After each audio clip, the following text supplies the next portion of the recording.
వృద్ధాప్యంలో డబ్బు అవసరం.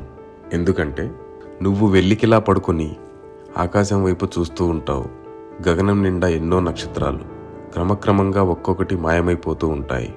నీ తోటి వయసు వారు క్రమక్రమంగా ఒక్కొక్కళ్ళు తగ్గిపోతూ ఉంటారు. నిన్ను అరేయ్ ఒరేయ్ అని పిలిచే స్నేహితులు ఒక్కొక్కళ్ళుగా రాలిపోతూ ఉంటారు. నీకు అప్పటి వరకు అండగా ఉన్న నీ తల్లిదండ్రులు, అమ్మమ్మ, నాయనమ్మలు, తాతయ్యలు ఎప్పుడో నిన్ను వదిలేసి వెళ్ళిపోయి ఉంటారు. నీ భాగస్వామి కూడా నిన్ను వదిలి తిరిగి రాని లోకాలకు వెళ్ళిపోయి ఉండొచ్చు. నీలాగా బయటకు రాలేని నిస్సహాయతతో నీ స్నేహితులు కూడా ఇళ్లల్లో విశ్రాంతి తీసుకుంటూనే ఉంటారు. నీ ముందే నిక్కరేసుకుని తిరిగిన పిల్లలందరూ ఇప్పుడు యుక్త వయసు వచ్చి నీ చుట్టూ హడావుడిగా తిరుగుతూ ఉంటారు. నీతో మాట్లాడే సమయం కూడా వాళ్ళకుండదు. నువ్వు జీవితంలో ఎన్నో సాధించి ఉండొచ్చుగాక, నీ కీర్తి నలుదిక్కులా ప్రసరించి ఉండొచ్చుగాక. కానీ ప్రస్తుతం దాన్ని ఎవరూ గుర్తించరు. గుర్తించడం కాదు కదా, ఈ సొసైటీ నీ గురించి పట్టించుకోవడం మానేసి చాలా కాలం అయిపోయి ఉంటుంది.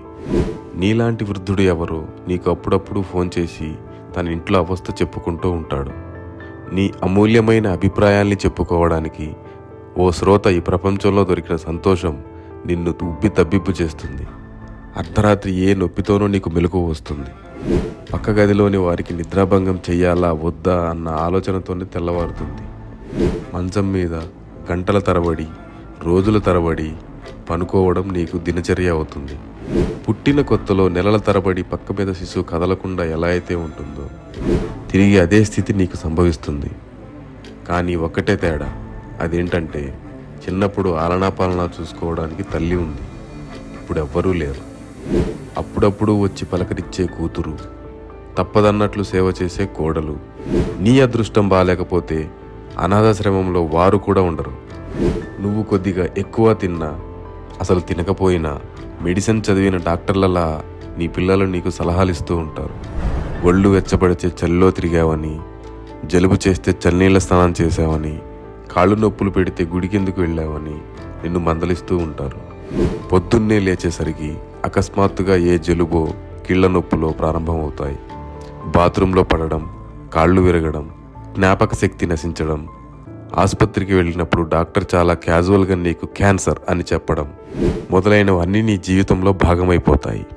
నీది మరీ మధ్యతరగతి కుటుంబం అయితే నువ్వు సంపాదించిన డబ్బు నీ ఆసుపత్రి బిల్లుల కోసం ఖర్చు పెట్టాలా, చూసి చూడనట్లు నీ మరణం కోసం వేచి ఉండాలా అన్న ఆలోచనలతో నీ పక్క గదిలో నీ వాళ్ళు చర్చిస్తూ ఉంటారు.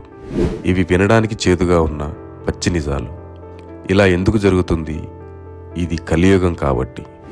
ఇక్కడ తరిగింది ప్రేమ, అభిమానం, పెరిగింది స్వార్థం, అసూయ. ఈ వీడియో చూడడానికి, వినడానికి చిత్రంగా ఉన్న చాలామంది జీవితాల్లో జరగబోయే పచ్చి నిజాలు.